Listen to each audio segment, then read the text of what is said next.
Shri Venkateswara gold తాకట్టులో ఉన్న మీ బంగారాన్ని విడిపించి కొనబడును.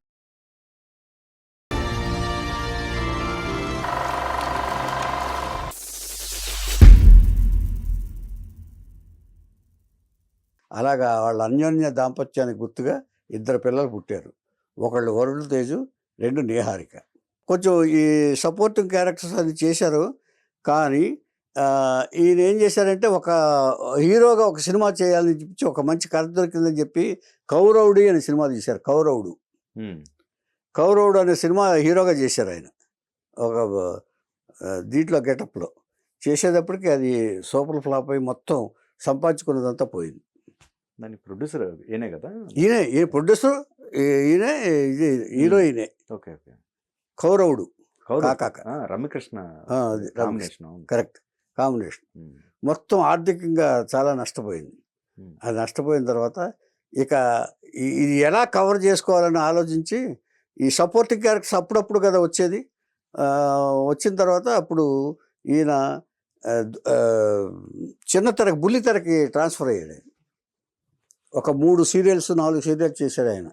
అపరంజి, సీతామహాలక్ష్మి, శిఖరం ఇది చేస్తూ ఇప్పుడు మీరు చెప్పారే జబర్దస్త్ అని, జబర్దస్త్, ఎక్స్ట్రా జబర్దస్త్, అదుర్సు ఈ న్యాయ నిర్ణేతగా చేస్తూ కొంత రికవర్ అయ్యారు ఆయన.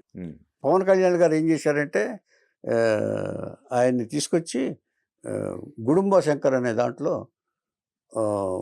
పార్ట్నర్ చేశారు. కొంచెం రికవర్ అయింది, కొంచెం ఆర్థికంగా కొంచెం ప్లస్ అయ్యాడు ఆయన. ఎంచేతంటే కౌరవుల్లో మొత్తం పోయింది, మొత్తం ఈయనే కదా పెట్టింది.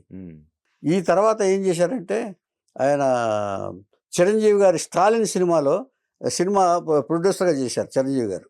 మళ్ళీ ఎంచేతంటే ఈ రికవర్ చేయటానికి, తమ్ముడికి రికవర్ చేయటానికి అది హిట్ అయింది. హిట్ అయిన తర్వాత ఇప్పుడు ఒక మంచి బలం వచ్చింది, కాన్ఫిడెన్స్ వచ్చింది దీనికి. అప్పుడు చిరంజీవి గారు అబ్బాయి రామచరణ్ తోటి ఆరెంజ్ అనే సినిమా మొదలెట్టారు ఆయన. ఆరెంజ్ అనే సినిమా తీశారు. దానికి ఫారిన్లో తీయటం వల్ల 40 కోట్లు ఖర్చు అయిందని. 40 కోట్లు ఖర్చు అయిన తర్వాత రిలీజ్ అయిన తర్వాత అది అంత రాలేదు. ఉన్న డబ్బులు పోయి అప్పులు కూడా మిగిలినాయి. ఉన్న డబ్బులు పోగా అప్పులు మిగిలి అప్సెట్ అయిపోయాడు ఆయన, టోటల్గా అప్సెట్ అయిపోయాడు. ఇచ్చేదంటే ఇంతకుముందు అన్నదమ్ములను అడగటానికి కూడా, అన్నగారిని అడగటానికి కూడా లేదు. ఎందుకంటే ఇంతకుముందు బాగా సాయం చేశారు వాళ్ళు అందరు. ఒకసారి దెబ్బతింటే బయటపడేశారు. ఇప్పుడు ఇది అడగటానికి కూడా ఆయన మనస్కరించలేదు. అలా డేలా పడిపోయి చాలా డివాస్టేటెడ్ పొజిషన్లో లోపల కూర్చున్నప్పుడు అప్పుడు భార్య అంటే ఏమిటో పద్మజ గారు చూపించారు. ఎందుకంటే మీరు అంటే ఎలా అయిపోయాడంటే ఆయన ఇక బయటికి రాలేని పరిస్థితిలో ఉండిపోయాడు ఆయన. భర్తను అలా చూడలేకపోయారు పద్మజ గారు. చూడలేకపోయిన తర్వాత ఎందుకంటే మీరు ఇచ్చేస్తారు, ఊరు కేవలం డబ్బే కదా పోయింది, ఏం పర్వాలేదు మీకు అని ఆవిడ నగలన్నీ తీసి ఇచ్చేసింది. చాలా నగలు ఉంటాయి కదా వాళ్ళకి. ఆ నగలు ముందు అప్పుల బాధ భరించలేదు, వడ్డీలు కట్టేస్తున్నాడు. వడ్డీల కోసం ఇదైపోతుంది. ఎంచేతంటే వీళ్ళు పెద్ద ఫ్యామిలీ కాబట్టి వడ్డీలు కట్టి తీరాలి. అంచేత వద్దండి ఇలాగని మొత్తం బంగారు నగలన్నీ తీసుకొచ్చి ఆవిడ దగ్గర కొంత డబ్బు అది తీసుకొచ్చేసి ఇలా ఉంటుందిగా కొంత గొప్ప మొత్తం తీసి ఇవన్నీ అప్పులు తీర్చేయండి ముందు అన్నారు. ఈ సంగతి తర్వాత తెలిసింది చిరంజీవి గారికి, పవన్ కళ్యాణ్ గారికి. అయ్యో ఇదేంటి అసలు నాకు చెప్పాలి కదరా నువ్వు, ఇలా బాధపడితే ఎట్లా, బాధపడుతూ కూర్చుంటే నువ్వే అప్సెట్ అయిపోతే కూర్చుంటాను మేము ఎందుకున్నది ఇక్కడ, మనందరం ఒకటే కదా, ఎవరి బాధ నీ బాధ అయితే మా బాధ కాదా అని చెప్పి వచ్చి ఏం చేశారు, ఇద్దరు కలిసి ఏవైతే అప్పులు ఉన్నాయో ఇంకా అప్పులు ఏవైతే ఉన్నాయో మొత్తం తీర్చి పారేశారు.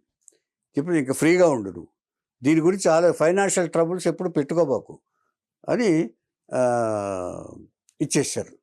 అది చేసిన తర్వాత అప్పుడు ఇంత ధైర్యం ఇచ్చిన తర్వాత ఇక ఫ్రీ అయిపోయాడు ఆయన. ఫ్రీ అయిపోయిన తర్వాత అక్కడి నుంచి ఆయన ఏం చేశారంటే వచ్చిన క్యారెక్టర్లు చేస్తుంటూ ఎవరు పవన్ కళ్యాణ్ గారు కట్టినట్టున్నారు కదా ఏదండి.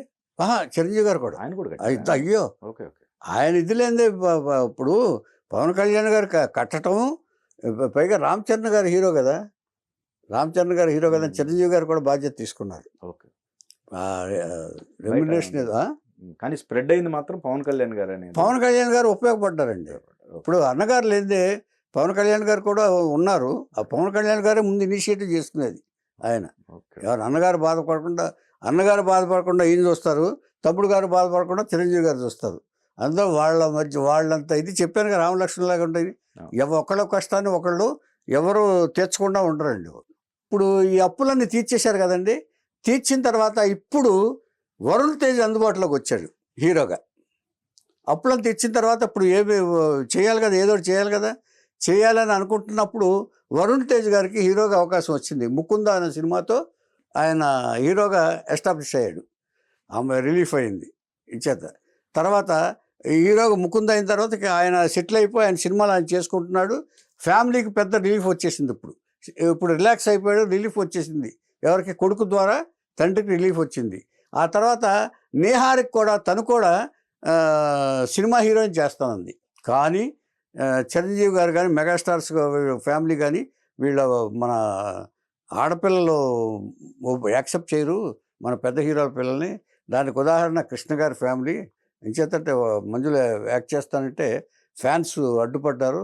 అంచేత మన ఫ్యామిలీలో మగపిల్లల్ని యాక్సెప్ట్ చేస్తారు కానీ ఆడపిల్లల్ని యాక్సెప్ట్ చేయరు, వద్దన్నారు. కానీ ఆడపిల్ల అంటే ఈయనకి ప్రాణం. నాగబాబు గారికి అస్సలు ఆ అమ్మాయి అంటే నెత్తి మీద పెట్టుకుని కూర్చుంటారు. ఆ అమ్మాయి ఆస్తి తీర్చాలని కోరిక నాగబాబు గారికి వెళ్ళింది. కన్విన్స్ చేసి అన్నయ్య పోనీ అన్న ఒక నిర్మాణ చేయని అన్నయ్య అని చెప్పి అందరికి చెప్పి ఆ నాగశౌరితోటి ఒక మనస్సు అనే ఒక పిక్చరు చేశారు ఆవిడ. ఒక మనస్సు నాగశౌరి హీరోగా చేసిన తర్వాత అది పెద్దగా ఇది లేకపోయినా నటిగా మాత్రం మంచి పేరు వచ్చింది ఈవిడ. ఆ తర్వాత కొన్ని సినిమాల్లో చేసిన ముందు యాంకర్గా చేశారు ఆవిడ. నిహారిక గారు ఫస్ట్ యాంకరు అంటే ముందు అనుభవం రావాలి కదా. యాంకర్గా చేసిన తర్వాత ఈ సినిమా చేశారు. సినిమా చేసిన తర్వాత కొన్ని సినిమాలు 2-3 సినిమాలు చేసినట్టున్నారు. అయిన తర్వాత అక్కడ ఇది రాలా. అప్పుడు ఏం చేశారంటే నిహారిక ముందు చైతన్య అనే కుర్రాడితో పెళ్లి చేశారు. పెళ్లి చేసిన తర్వాత అక్కడ కానీ కొంతకాలం ఇదైన తర్వాత వాళ్ళు ఇండివిజువల్ ఫిగర్స్ కదా వీళ్ళందరూ. నేహారికి కూడా ఇండివిజువల్గా పెరిగిన అమ్మాయి, కొంచెం చొరబాటు ఎక్కువ ఉన్న అమ్మాయి. అంచేత వాళ్ళకి మధ్య ఏ ప్రాబ్లమ్స్ వచ్చి చైతన్య అనే అబ్బాయి నుంచి విడాకులు తీసుకుంది. మోస్ట్లీ ఈగో ప్రాబ్లమ్స్ వస్తాయి ఇవన్నీ ఇండివిజువాలిటీ వచ్చిన ఇదైన తర్వాత. ఆ తర్వాత ఈయన వరుణ్ తేజ్ గారు లావణ్య త్రిపాఠి అనే హీరోయిన్ని ప్రేమించి పెళ్లి చేసుకున్నారు. పెళ్లి చేసుకున్న తర్వాత వాళ్ళకి ఒక అబ్బాయి పుట్టాడు. ఇప్పుడు వారసుడు అంటే కరెక్ట్గా ఇంకా చిరంజీవి గారి ఇంట్లో వారసులు ఇంకా రావాలి, ఆడపిల్ల పుట్టింది కాబట్టి. ఇప్పుడు కరెక్ట్గా ఈ ఫ్యామిలీలో ఇక్కడ ఒక వారసుడు పుట్టాడు, మగపిల్లాడు పుట్టాడు ఇక్కడ. ఏమండి ఇది అయిన తర్వాత ఇప్పుడు ఈయన ఇక నాగబాబు గారు రిలాక్స్ అయిపోయారు. పిల్లలిద్దరూ అందుబాటులోకి వచ్చారు. ఈవిడ కూడా ఈ ఛానల్స్కి వెబ్ సిరీస్కి బాగా నిర్మాతగా వ్యవహరిస్తూ చాలా యాక్టివ్గా ఉన్నారు. ఎవరు? నిహారిక గారు. వరుణ్ తేజ్ హీరోగా తన సినిమాలు తను చేసుకుంటూ ఒక స్థాయి హీరో అయ్యాడు ఆయన. వరుణ్ తేజ్ గారు కూడా ఒక బ్రహ్మాండమైన హీరో అయ్యాడు ఆయన. సో తండ్రి రిలాక్స్ అయ్యాడు కొంచెం. అయిన తర్వాత ఇప్పుడు ఏం జరిగిందంటే ఆయన 2010కి వెళ్తే ఆయన ప్రజారాజ్యం అన్నగారు పెట్టిన ప్రజారాజ్యం పార్టీ తరఫున ఎంపీగా పోటీ చేసి ఓడిపోయారు నరసాపురం. ఓడిపోయిన తర్వాత తర్వాత ఈయన పవన్ కళ్యాణ్ గారు కూడా జనసేన అన్న పార్టీని అంచెలంచెలుగా పైకి తీసుకొచ్చారు. దాంట్లో నాగబాబు గారిని కూడా బాధ్యతాయుతమైన పదవుల్లో ఉంచి జనసేన పార్టీకి దీనికి ఇన్ఛార్జిగా పెట్టారు. ఆయన పెట్టిన తర్వాత ఫస్ట్ టైం పోటీ చేసినప్పుడు ఎంపీగా ఈయన కూడా పోటీ చేశారు జనసేన పార్టీ తరఫున. ఇప్పుడు కూడా ఓడిపోవాల్సి వచ్చింది అనేక కారణాల వల్ల. ఏమండి ఆ తర్వాత పట్టుబట్టి అనుకున్నది సాధించాలని పవన్ కళ్యాణ్ గారు ఓటమిని మైండ్లోకి తీసుకోకుండా ప్రజలకు ఏదో ఒకటి చెయ్యాలి, నేను వాళ్ళు గెలిపిస్తారని కాదు నేను పార్టీ పెట్టింది, దీనికోసం సేవ చేయడానికి నేను పార్టీ పెట్టానని నిరూపించుకోవాలని చెప్పేసి మళ్ళీ దాన్ని ఒకే తాటి మీద నడిపించి కూటమితో ఇది కట్టి టీడీపీ బీజేపీ వారి దీంతో సహకారంతో ఆయన 24 సీట్లు పోటీ చేస్తే 23 సీట్లు ఎన్నో ఆయనకు వచ్చినాయి. ఆయనకు వచ్చిన తర్వాత ఏం చేశారంటే తమ అన్నగారిని వదిలిపెట్టలే. ఆ ఎమ్మెల్యేలు దీంట్లో కోటా ఉంటుంది కదా, ఆ కోటాతోటి ఎమ్మెల్సీగా ఏకగ్రీవంగా ఎన్నిక చేశారు. ఈయన్ని నాగబాబు గారిని ఎన్నిక చేశారు. ఇప్పుడు ఇప్పుడు ఆయన ప్రమాణ స్వీకారం చేశారు ఏకగ్రీవం దట్టు కూడా. కొన్ని ఒక 20 మంది ఎమ్మెల్యేలకి ఎంతో ఒక సీట్ ఒకటి ఉంటుంది కదా, ఆ సీటు ప్రకారం ఎమ్మెల్సీగా చేశారు. ఇప్పుడు ఎమ్మెల్సీగా ఆయన బాధ్యత వహిస్తున్నారు. ఈ మధ్య ఏంటంటే ఆయన ఈ వెయిట్ ఎక్కువ ఉన్నానని చెప్పి తగ్గారు. బాగా హైట్ కదండి, హైట్తో వెయిట్ ఉండటంతో కొంచెం ఇబ్బంది వచ్చి ఆయన ఏదో ఒక ప్రాసెస్ చేసి తగ్గారు బాగా. తగ్గితే ఆయనకేంటి ఆరోగ్యం బాగోలేదా అనే రూమర్స్ వచ్చినాయి, కానీ అది కరెక్ట్ కాదు. అది ఆయన ఏంటంటే ఆయన తగ్గాలని, ఆరోగ్యం బాగుండాలని చెప్పేసి ఏదో ఒక ప్రాసెస్లో తగ్గారట ఆయన, ఒక ఇంజక్షన్ ఏదో చేసుకుని. ఆయన చేత ఇదే తప్ప, అది రూమర్స్ తప్ప, ఆయన హ్యాపీగా ఇప్పుడు పార్టీ కార్యక్రమాలు చూసుకుంటూ పవన్ కళ్యాణ్ గారి దీంట్లో జనసేన పార్టీకి దీనిగా ఉంటూ బాధ్యతగా వ్యవహరిస్తున్నారు ఆయన. ఇక ఈయనేమో ఇదిగా ఉన్నారు, నిహారిక్ గారేమో ఈ యాక్టివిటీలు వెబ్ సిరీస్లో యాక్టివ్గా ఉన్నారు. అది